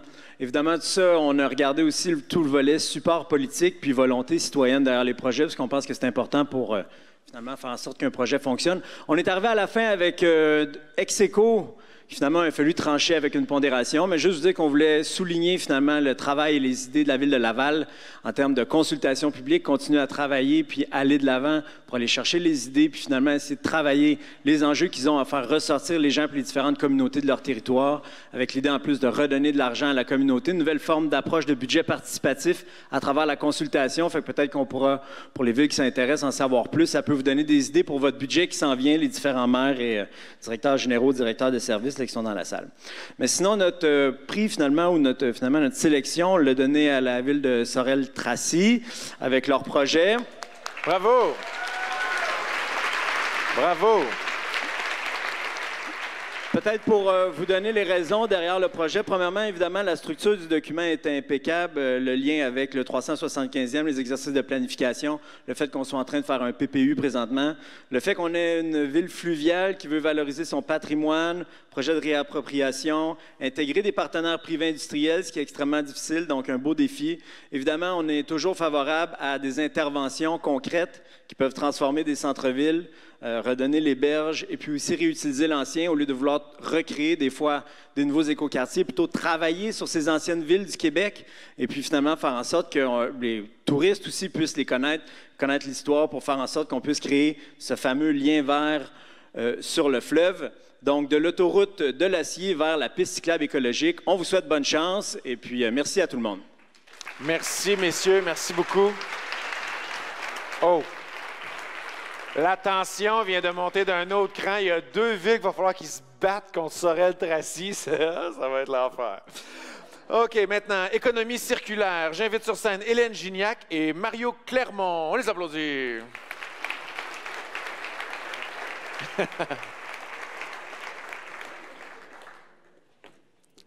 Alors, qu'est-ce que vous avez retenu de cette belle journée d'idées?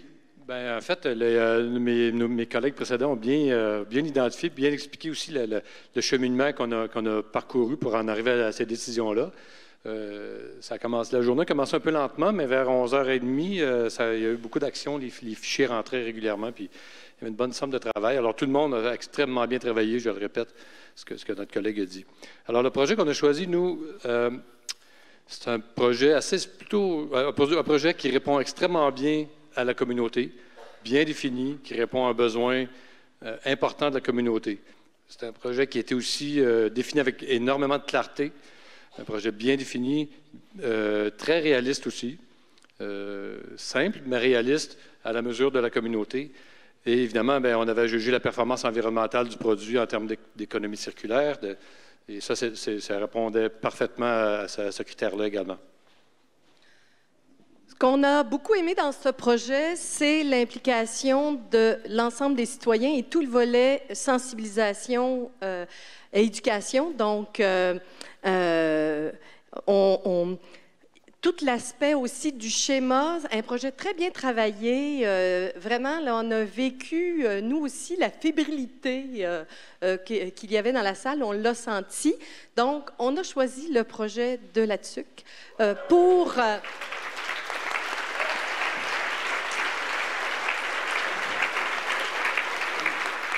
sa modernité. En fait, je vous dirais, oui, c'est un centre de tri, mais un centre de tri moderne qui a une très belle approche de circularité, qui va jusqu'au développement de nouvelles entreprises, fabrication de biocarburants. Donc, on vous souhaite de le faire jusqu'à la fin de la boucle. Alors, bon projet. Merci beaucoup. Merci beaucoup. Il y a du cerveau sous la tuque. Alors, maintenant, on invite pour les villes intelligentes Stéphane Roche et Darine Ameyed. On les applaudit. Ils ont travaillé si fort. À qui je donne le micro? je ne vais pas répéter ce que les prédécesseurs ont dit sur la qualité globale des projets. Ce qui m'a vraiment impressionné dans les projets relatifs aux villes intelligentes, c'est que bien souvent, on a tendance à considérer que ce type de projet, c'est pour les grandes villes et que ça doit couvrir à peu près tous les enjeux urbains que l'on peut identifier. Puis là, on a eu des projets émanant de villes de taille très différentes, dont certains avaient identifié un problème très particulier et chercher des solutions innovantes pour régler ce problème-là. La ville ou l'équipe que l'on a identifiée comme étant celle qui avait proposé le projet le plus pertinent et celui de la plus grande qualité, justement se caractérise par ça. C'est-à-dire que le projet est très, très clairement arrimé sur des besoins, sur un contexte qui ont été synthétisés de façon très, très claire.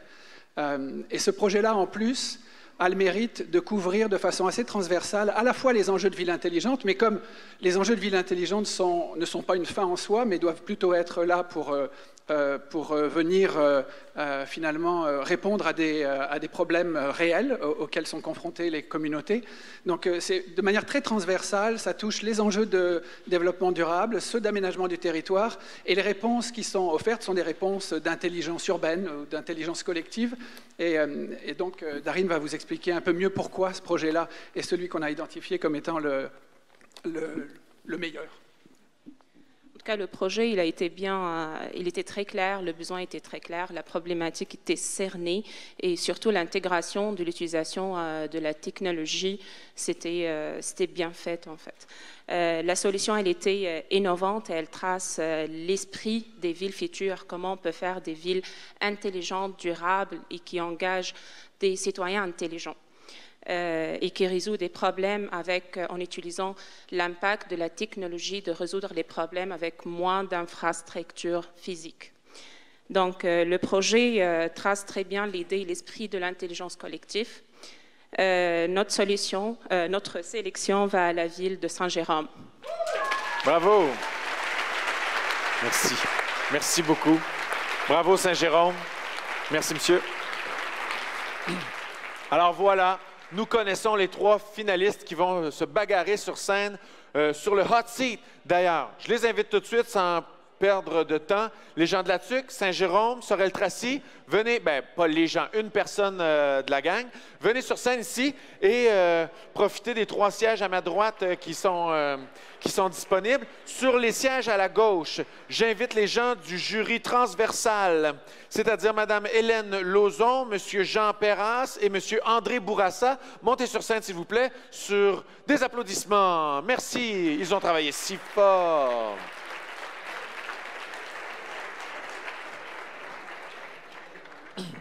Alors, comment ça va fonctionner? C'est très simple. Je vais remettre... Allez. Vous n'avez pas été assis aujourd'hui ou presque pas, alors... Hein?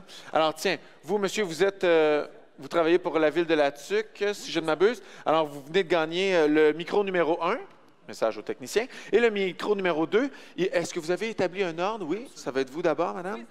Hélène. Alors, voilà. Alors, comment ça va fonctionner? Ça va être très simple. Notre première membre du jury transversal, Hélène Lauzon, va adresser une question aux 3 finalistes à ma droite qui, chacun leur tour, répondront. Alors, tout d'abord, c'est la TUC qui répondra, ensuite Sorel-Tracy, ensuite Saint-Jérôme. Pour la deuxième question, celle qui sera posée par M. André Bourassa, ça sera, on commencera avec Sorel-Tracy, ensuite Saint-Jérôme. Pourriez-vous l'écrire dans votre front, s'il vous plaît, votre ville, ça va aller plus vite pour moi. Et la TUC, en tout cas, vous avez compris. Bref, ça ne sera pas toujours la même personne qui va être la première.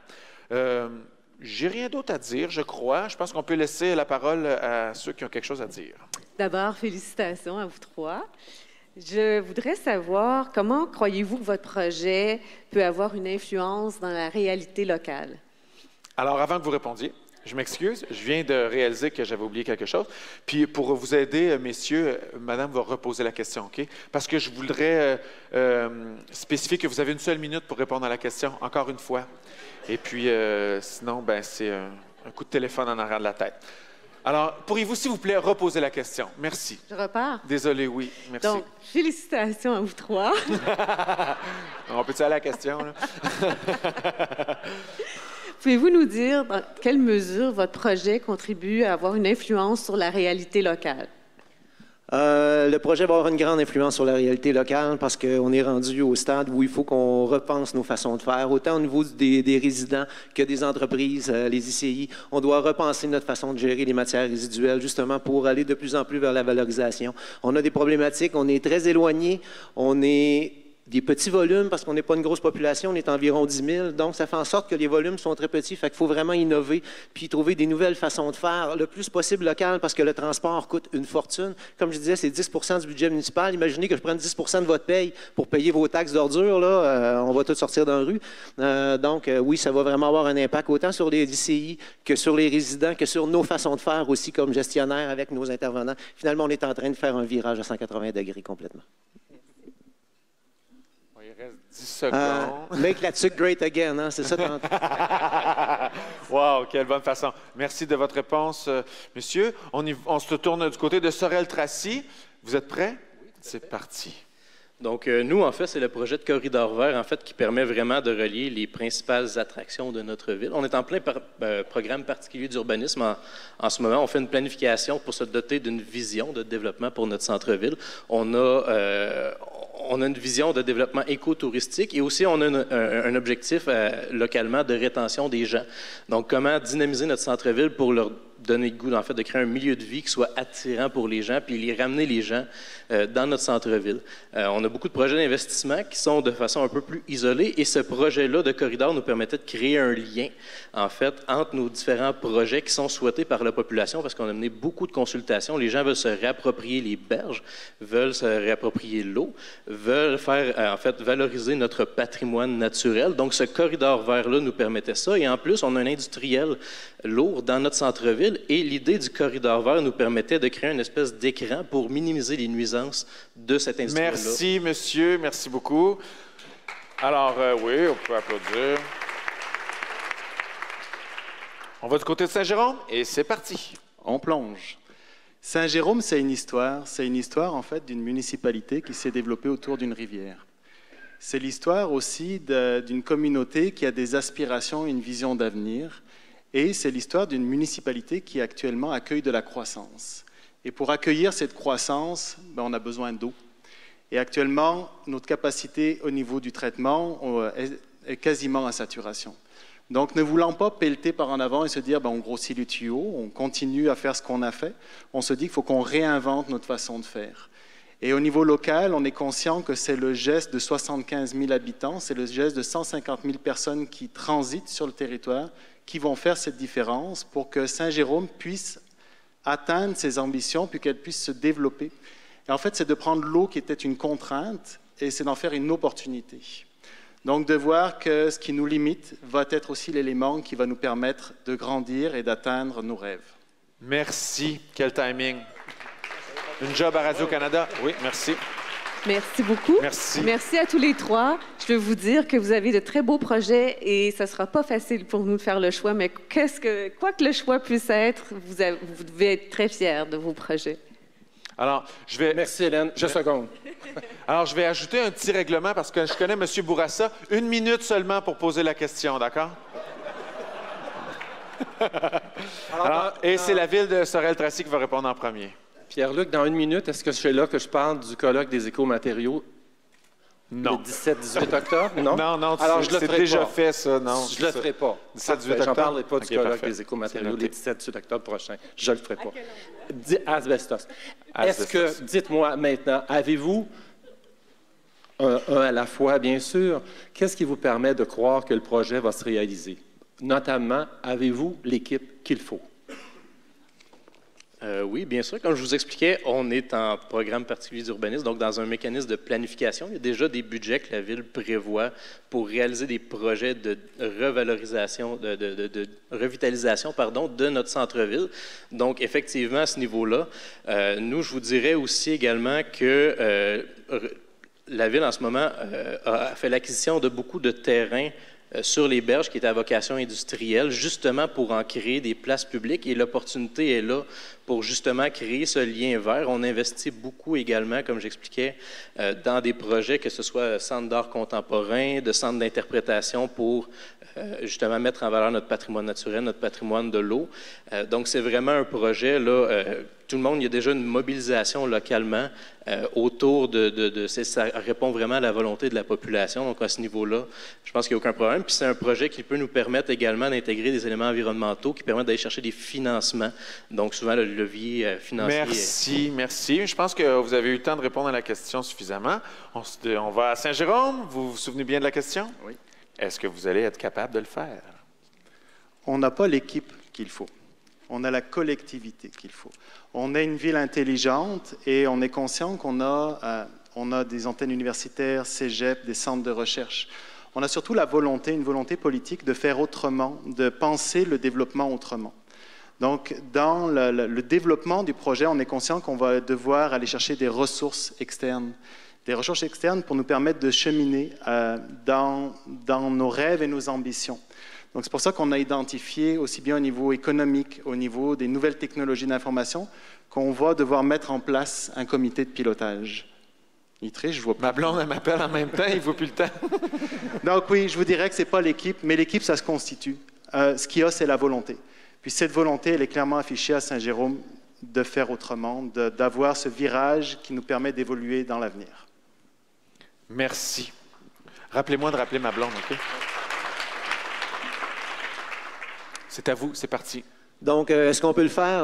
Absolument. Je pense qu'à la base, on a la première chose qui est essentielle. En monde municipal, si on veut faire quelque chose, on a la volonté politique. Donc, ça, je pense que c'est un gros plus. Avec la volonté politique et la direction générale qui est en arrière de nous, je pense qu'on a les appuis nécessaires pour aller de l'avant. Suite à ça, dans la dernière année, on s'est joint à des nouveaux partenaires avec lesquels on fait de plus en plus de choses et de valorisation au niveau des matières résiduelles avec une coopérative. C'est un OBNL qui travaille justement à l'insertion sociale des gens qui peut-être ont besoin d'aide un peu en insertion sociale. Fait qu'on a un aspect communautaire très important. Et ces gens-là, ce sont des partenaires avec nous, justement, pour améliorer, mettre les choses en place. Et il ne faut pas se le cacher, c'est le genre de choses que tu ne fais pas tout seul assis dans ton bureau. On a besoin aussi des gens du milieu. Et croyez-moi que les gens du milieu, quand je vous dis que c'est 10 % de mon budget municipal, mais ça se reflète au tarif à la tonne quand les entrepreneurs arrivent. Alors, ces gens-là, ils sont assis, puis ils nous regardent, puis ils nous demandent, avez-vous une solution? Ils nous attendent. Alors, absolument, on est prêts à réaliser ce projet-là. C'est terminé. Merci beaucoup. Wow! Merci les experts. Merci beaucoup pour vos réponses. Vous nous rendez le choix encore plus difficile. Merci, M. Bourassa. On passe la parole maintenant à M. Je m'excuse, hein, ça n'a pas de classe. Hein? Monsieur Clermont, bonjour. Clermont, bonjour. Vous allez bien? Jean Perra. Désolé, M. Perra. Alors, dites-nous ce que votre projet va amener en termes de reproductibilité dans les autres communautés. Qu'est-ce que les autres communautés pourront reproduire de vos projets? Notre projet est 100% reproductible. C'est un peu sur le même système que la bourse du carbone. Ça s'adresse aussi bien à une petite municipalité qu'une grande municipalité. Je pense que la thématique d'une gestion efficiente de l'eau, toutes les municipalités, pas juste au Québec, le vivent actuellement. On est devant des coûts, on a pelleté par en avant en fait le développement en disant qu'on grossit les tuyaux, on grossit les stations, mais on voit l'incohérence de ces gestes, on est mis devant nos gestes. Donc la solution qu'on apporte est une solution qui est reproductible, pas juste pour les municipalités d'ailleurs, qui est reproductible pour n'importe quel système, entreprise ou autre qui désire aller dans ce sens-là. Donc on parle finalement de récompenser l'effort plutôt que d'inciter la personne à dire c'est normal que tu le fasses. Celle qui va vouloir embarquer va avoir une plus-value directe dans sa poche ou dans son geste à le faire. Merci beaucoup.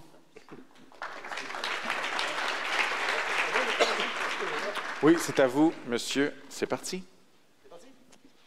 Est-ce que c'est reproductible? Absolument. On avait une discussion à cet effet-là à la table tout à l'heure. Je pense que les politiques et la population est située où? Montréal, Québec, la vallée du Saint-Laurent. Je pense que l'ensemble de la population du Québec est là. On est un paquet de régions éloignées, des petites municipalités où il y a des gens, que c'est des petits hameaux, où il n'y a pas beaucoup de richesses foncières, où il n'y a pas énormément de grandes entreprises. Et ces gens-là sont pris pour transporter leur matière sur des centaines de kilomètres. Parlez-en aux gens des îles de Madeleine que ça s'en va à Saint-Nicéphore. Ça vous donne une idée. Donc, c'est tous des gens des régions éloignées et tout ce que ces gens-là demandent, c'est la même chose que nous. C'est des solutions pour faire le plus localement, pour réduire les coûts, pour baisser la pression aussi sur la capacité de payer des gens et aussi, justement, en faisant moins de transport, mais évidemment, on réduit les gaz à effet de serre, on réduit nos coûts, on développe les sentiments d'appartenance des gens, on développe leur fierté, puis ça fait en sorte que ça, je pense que ça devient un tremplin pour aller encore plus loin, puis Dieu sait où ça peut nous mener. Au 7e ciel.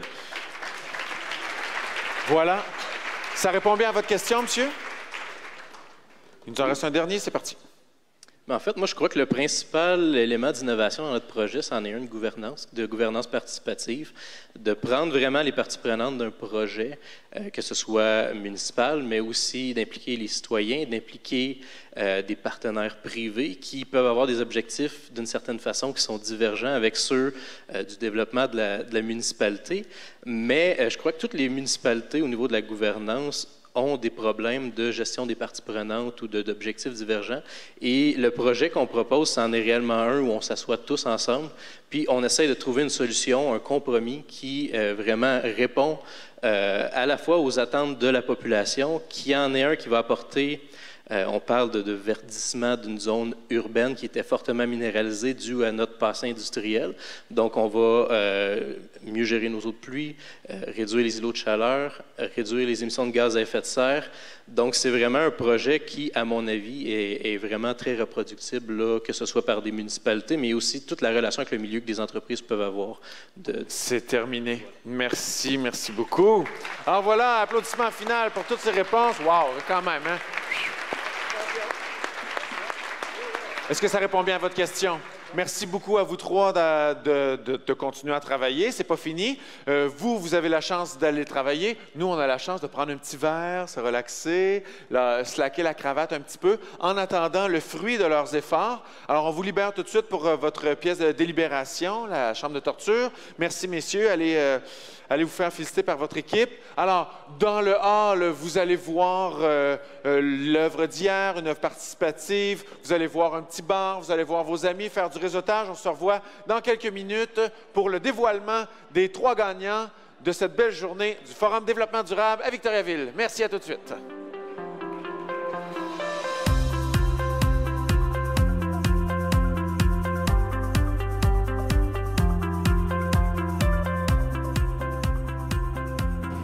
Pour ses caractéristiques vraiment liées à l'innovation, c'est un point important. Pour aussi la reproductibilité, vous le savez, c'est des critères qui ont été énoncés. Pour le défi que ça comporte maintenant pour cette municipalité, qui va être la municipalité lauréate, pour le grand défi, cette municipalité va avec sa solution qui n'est pas toute prête, on nous l'a dit d'emblée, qui n'est pas toute calée d'avance, qui va nécessiter énormément de recherche encore. C'est pas prêt, c'est pas abouti, mais c'est un problème clairement important, identifié et pour lequel on avance dans les solutions malgré tout. Cette municipalité aura par la suite, bien sûr, le grand défi de contribuer à changer son modèle de développement. Sinon, malgré toutes les solutions liées à la gestion de l'eau, elle va retomber dans les mêmes pièges parce que les rivières ne sont pas plus abondantes à Saint-Jérôme. Ouais.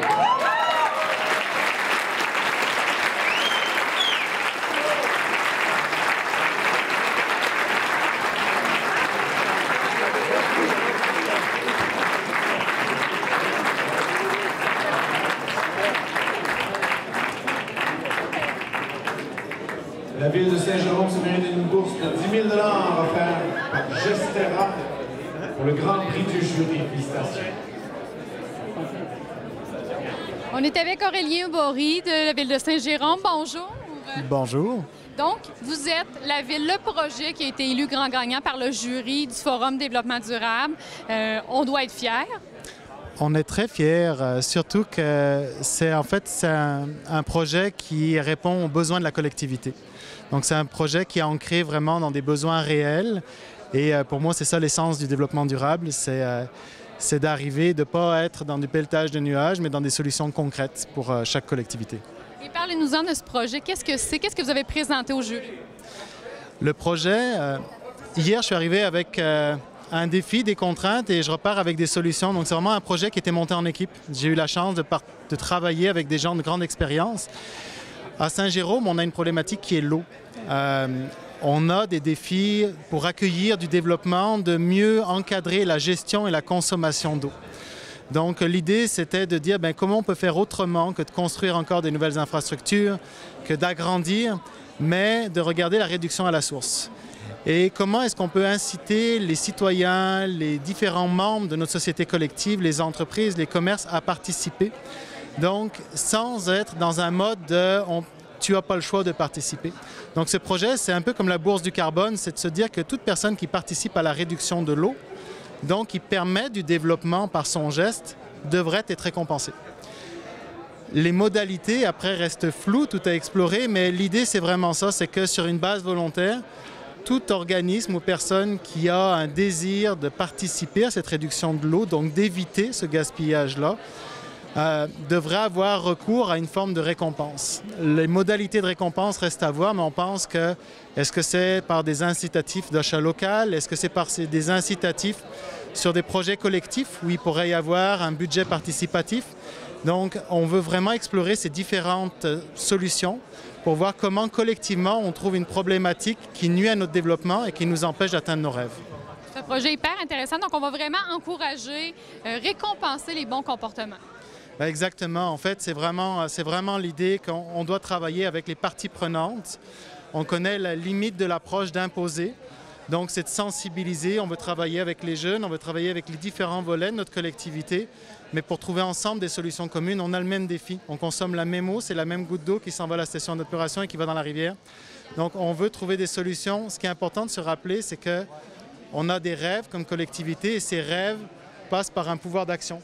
Et on ne veut pas nécessairement mettre notre argent dans une station d'épuration, mais on veut le mettre au bon endroit pour avoir le maximum d'efficacité. L'un des critères du jury était que ce projet-là pouvait être exportable dans d'autres villes. On peut s'imaginer que ça aura inspiré bien des gens ici aujourd'hui. Oui, tout à fait, mais ce projet, en fait, on réalise que l'eau est un élément problématique dans bien des municipalités au Québec. Il y a des coûts qui sont de plus en plus importants, pas juste au niveau du traitement, mais des infrastructures. Et toute municipalité, quelle que soit la taille, a cette gestion à avoir. Et si on peut éviter, si on peut économiser à la source et avoir une réflexion qui soit plus globale, je pense que toute collectivité a à gagner. L'argent qui ne sera pas investi là-dedans pourra être investi ailleurs. Tout à fait. Donc là, vous repartez avec 10 000 $ offerts par Gestera en bourse. Qu'est-ce qui vous attend à court terme là, quand vous allez retourner à Saint-Jérôme?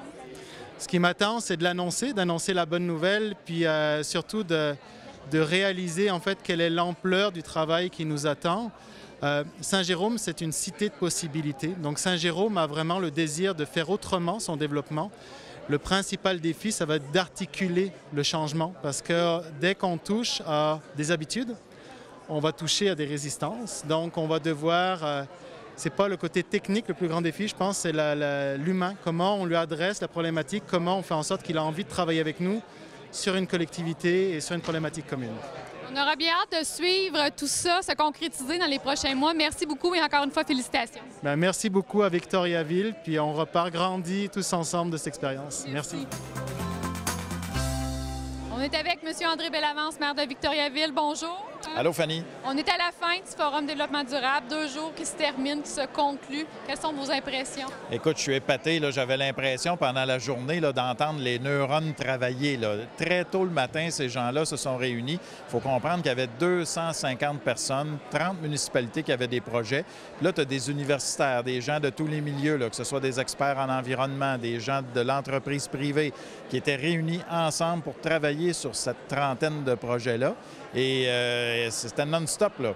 Et le résultat est vraiment fantastique. C'est vraiment ce que je souhaitais. C'était pas juste moi, mais c'est pas moi qui est l'idéateur de tout ça. Mais quand on m'a parlé du projet, tout ça, c'est ce que je voulais. Je voulais que ça se mélange, que les idées soient partagées, que les gens, quand on entendait tout à l'heure, un peu plus tôt, les gens nous expliquaient quels étaient leurs projets en juste une minute. Mais on se disait, oh, il y a peut-être quelque chose que je pourrais prendre de ça puis l'appliquer chez nous. Tu sais, c'est pas du mur à mur, là, mais Fait que c'est vraiment mission accomplie, là. C'est un beau succès. Mais c'est surtout les participants qui vont pouvoir te le dire, plus que moi. Moi, je suis chauvin, mais je suis très content de l'événement. On est fiers de voir ce que Victoriaville a fait avec le Forum de développement durable. Vous aviez des employés municipaux qui étaient sur les tables, des conseillers qui étaient présents. On peut s'attendre à ce qu'il y ait certains impacts de tout ça sur la ville de Victoriaville aussi. Bien, c'est clair. Dès le début, de toute façon, Martin Lessard, notre directeur général, et toute cette équipe-là qui a organisé le forum, déjà était en contact avec les gens. On commençait déjà à avoir des idées, on en entendait parler. Puis aujourd'hui, bien, tout ça sortait là. Fait que c'est sûr que notre monde, on n'est pas des espions, mais on écoute, on se parle, on échange. C'est ça, cette expertise-là, là, elle va certainement se répercuter sur des projets qui vont se faire à Victoriaville, dans la région, puis également un peu partout au Québec. Nos bonnes idées, là, on est prêt à les partager, puis c'est la même chose pour les autres. C'est inspirant. On voyait l'énergie qu'il y avait ici. On sentait que les gens étaient vraiment mobilisés autour du développement durable. Bien, tu vois, on est en fin de journée, là, tu l'as dit toi-même, c'est terminé, mais ils sont là depuis très tôt ce matin, puis ils sont encore dynamiques, ils sont encore de bonne humeur. Ça échange des cartes d'affaires, ça a encore des idées qui foisonnent. Donc, moi, je pense que finalement, aujourd'hui, il y avait cette journée-là, mais ça va se poursuivre, là. Puis il y a des gens qui vont maintenant certainement entrer en contact les uns avec les autres pour mettre à jour des projets puis participer à d'autres idées. On sera à l'heure des bilans demain. On verra je pense qu'on aura un bilan positif de tout ça. On verra dans les prochains mois s'il y aura peut-être une deuxième édition de cette forme du Forum développement durable. Ah, je pense pas qu'on va arrêter ça là. Merci beaucoup, Monsieur le maire. Merci.